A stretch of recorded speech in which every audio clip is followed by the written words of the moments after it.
నేను మానస గంగం. దేశవ్యాప్తంగా అప్పుడే పార్లమెంట్ ఎన్నికలు ఆల్రెడీ 2 విడతలు జరిగిపోయాయి.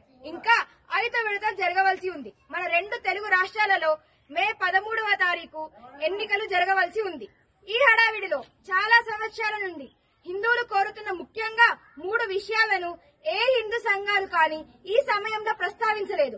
దేశంలోని వివిధ రాష్ట్రాలలో వేరు వేరు పేర్లతో పిలువబడే దేవాలయ ధర్మదాయ శాఖను రద్దు చేసి హిందూ దేవాలయాలను హిందువులకే అప్పజెప్పాలి. గతంలో మన దేశాన్ని పాలించిన బ్రిటిషర్లు 1863లో రిలీజియస్ ఎండోమెంట్ యాక్ట్ అనే చట్టాన్ని అమలు చేసి మన దేవాలయాలను ప్రభుత్వ ఆధీనంలోకి తీసుకొని దేవాదాయ సంపదలను దోచుకున్నారు. ఆ దోచుకోవటం దాదాపు 160 సంవత్సరాల క్రింద మొదలై నేటికీ కొనసాగుతున్నది. నాడు పరాయివారు, నేడు మన ప్రభుత్వాలు, అంతే తేడా. కానీ దోచుకోవడం మాత్రం కామన్.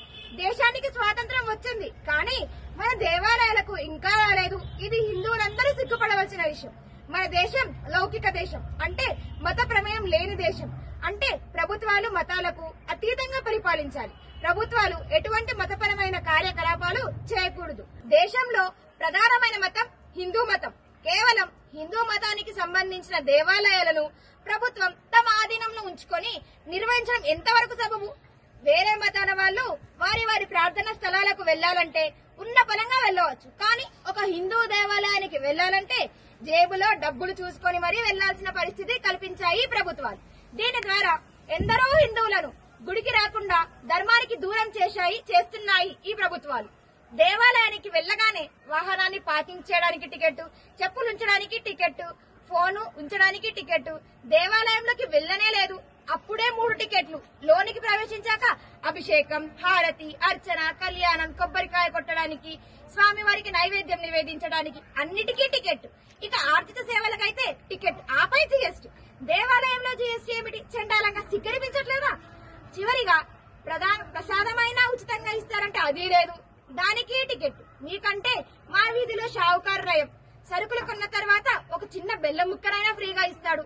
ఇప్పటికే అన్ని రకాలుగా దేవాలయాలను పీల్చి పిప్పి చేస్తున్న ప్రభుత్వాలు. మొన్న కర్ణాటకలోని కాంగ్రెస్ ప్రభుత్వం దేవాలయ ఆదాయంపై 10% పన్ను చెల్లించాలని చట్టం చేసింది. కానీ బీజేపీ పార్టీ అడ్డుకోవడం వలన ఆ చట్టం ఇప్పటికైతే ఆగింది. పోనీ మీరేమైనా సరిగ్గా నిర్వహిస్తున్నారంటే అది లేదు. దొంగ టికెట్లు ముద్రించడం, స్వామివారి సేవలో వినియోగించమని ఇచ్చిన భూములను నామమాత్ర ధరకు కౌలుకివ్వడం, దేవాలయ భూములను డబ్బులను ప్రభుత్వ అవసరాలకు వాడటం, అన్య మతస్థులను, హిందూ ధర్మంపై విశ్వాసం లేని వారిని ఉద్యోగులుగా నియమించడం, వచ్చిన భక్తులపై దురుసుగా ప్రవర్తించడం, చేయి చేసుకోవడం, ఇంకా చాలా అక్రమాలు జరుగుతున్నాయి. ఇక 2వ విషయం, గోవును జాతీయ జంతువుగా ప్రకటించాలి. అప్పుడే గోహత్యలు ఆపబడతాయి. అలాగే దేశంలోని ప్రతి గ్రామంలో, పట్టణంలో గోశాల నిర్వహించడానికి గోవుల మేత కొరకు గ్రామానికి 5 ఎకరాలు, పట్టణాలకు 25 ఎకరాలు స్థలం కేటాయించాలి. ఇంకా 3వది, గత ప్రభుత్వాలు హిందువులకు వ్యతిరేకంగా తీసుకువచ్చిన రాజ్యాంగంలో మధ్యలో చేర్చిన చట్టాలన్నిటినీ రద్దు చేయాలి.